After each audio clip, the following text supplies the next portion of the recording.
Yo dudes, today we're at AWA Airsoft, and thanks to my friend Jason at Longbow, I've managed to sneak in a game with the TAC-41 prior to release date.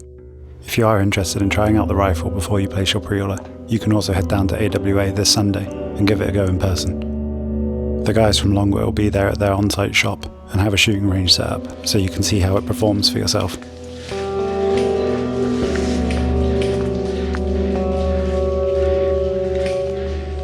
The rifle in this video is almost completely stock.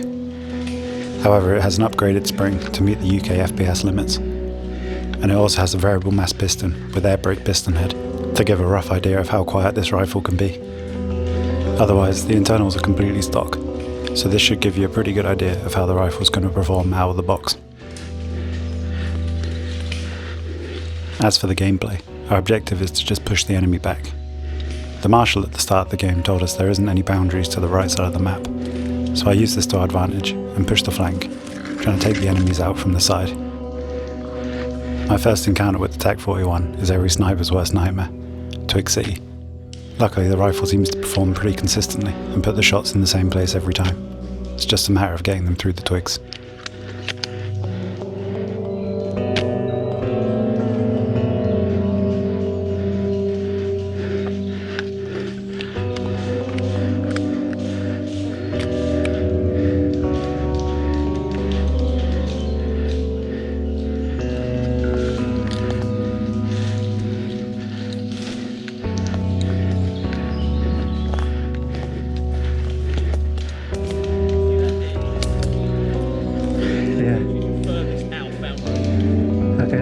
Told us in the briefing. So? The briefing was there's no strict boundary. Make your way back over that, because I'm using it now. Right. This marshal seems to have different ideas about the boundaries and tells us there is actually a boundary on the right side. That's the ditch in front of us.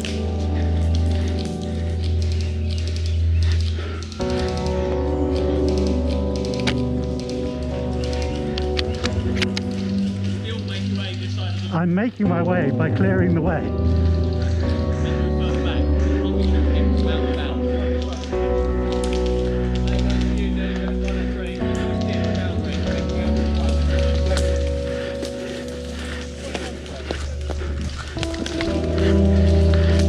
Now that my teammates and I have been pushed in a lot closer to the enemies, we've got to be careful. We're quite clustered up and are a lot closer to the enemies than I wanted to be.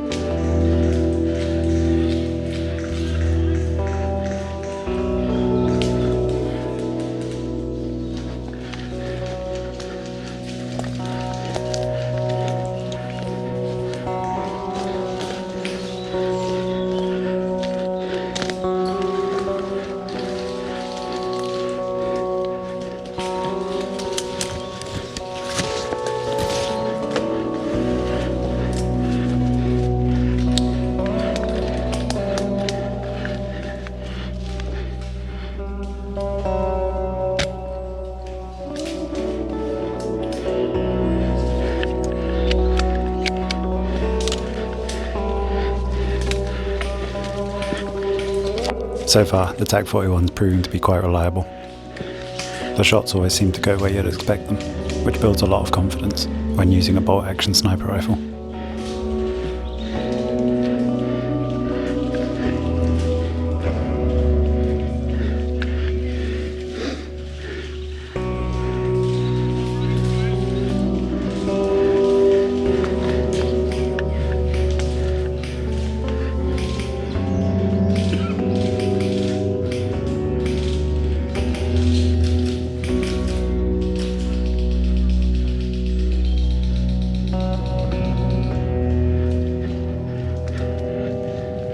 Luckily, the area we pushed into seems relatively quiet. We managed to keep pushing up and keep our distance from the enemies, which allows us to spread out again.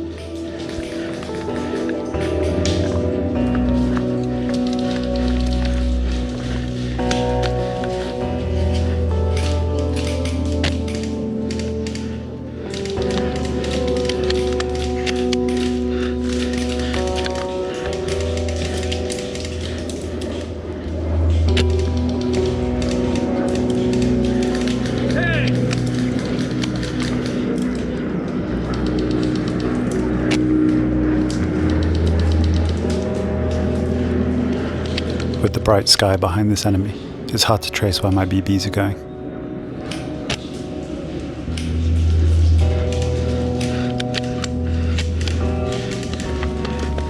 I don't realise that the TAC-41 is overhopped and the BBs are flying straight over his head. Until he sits up and provides a black background for me to see where the BB's going. A quick hop adjustment with the TDC on the fly sorts the problem out.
The TAC-41 seems to make some crazy accurate shots, being able to thread the eye of the needle. And being able to quickly and easily adjust the hop up on the fly without removing a glove or pulling back the bolt handle is a massive advantage.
I take up a position in a fallen tree that overwatches a flank that the enemies are trying to use to push up on us.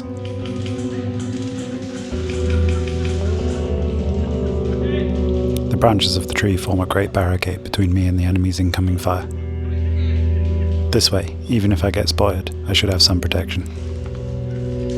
Let's see how the TAC-41 does against a squad of AEG players.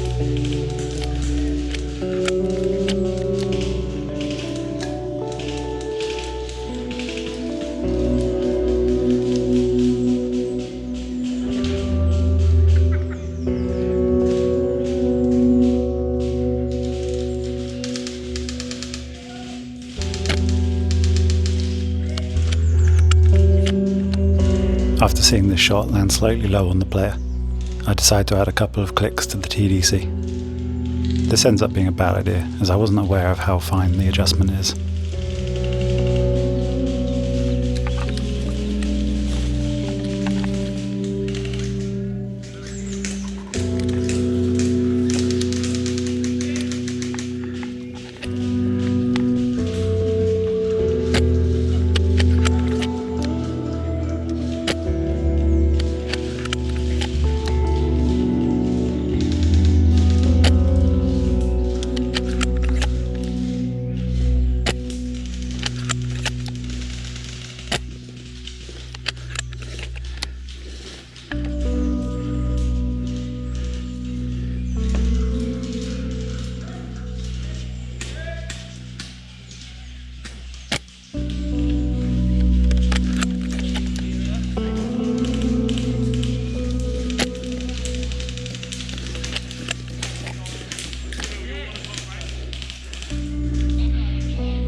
As soon as I realise the BBs are flying over their head, I adjust it back.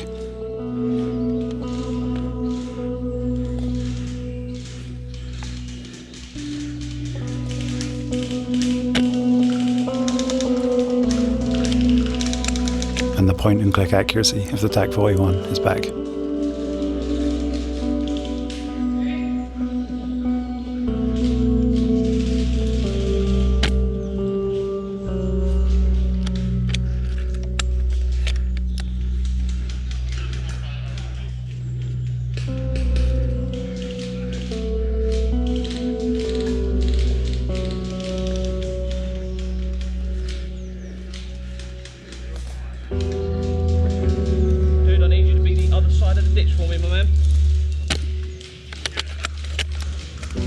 Okay, I have been here all game. Okay, I've only just noticed you here, so just ask me to move now is all. If I move now, I'm dead, and my game is over. Can I just be 1 meter here? Because I'm in the game? Give up. Yeah. Hit! After Good Mr. job. Boundaries comes and gives away my position, even though it was confirmed as okay with another marshal, I decide to head to the other side of the map to avoid this situation altogether. We're drawing near to the enemy's base now, so there's a lot of action and some decent lines of sight, which allows me to get this long-range beauty.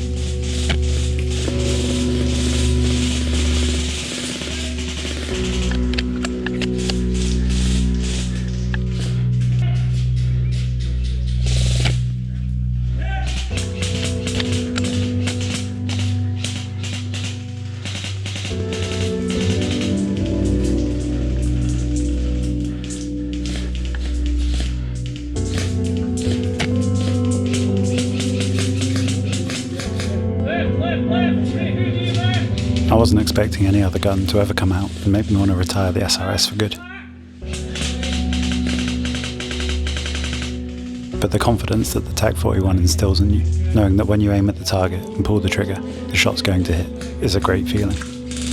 Almost all the misses on the day felt like user error, as opposed to the rifle misperforming. Just from playing this one game with the rifle, I can see the potential, bearing in mind that the base rifle is already a lot cheaper than the SRS, and verging on being competitive in price with some of the Novrich products. With the version I'm using in this video being almost completely stock, it just makes me wonder how good it can get with a few upgrades. Or more interestingly, if you even need to upgrade it at all. If you like your SRS, for the range and accuracy it provides you, then you're going to love the TAC-41. It has all the performance and build quality you'd expect from a Silverback product, with the added bonus of a built-in TDC. It seems like a rifle we're going to see on the field a lot. With the relatively low price of the rifle, ease of use, and lack of upgrades needed, it's going to be a force to be reckoned with.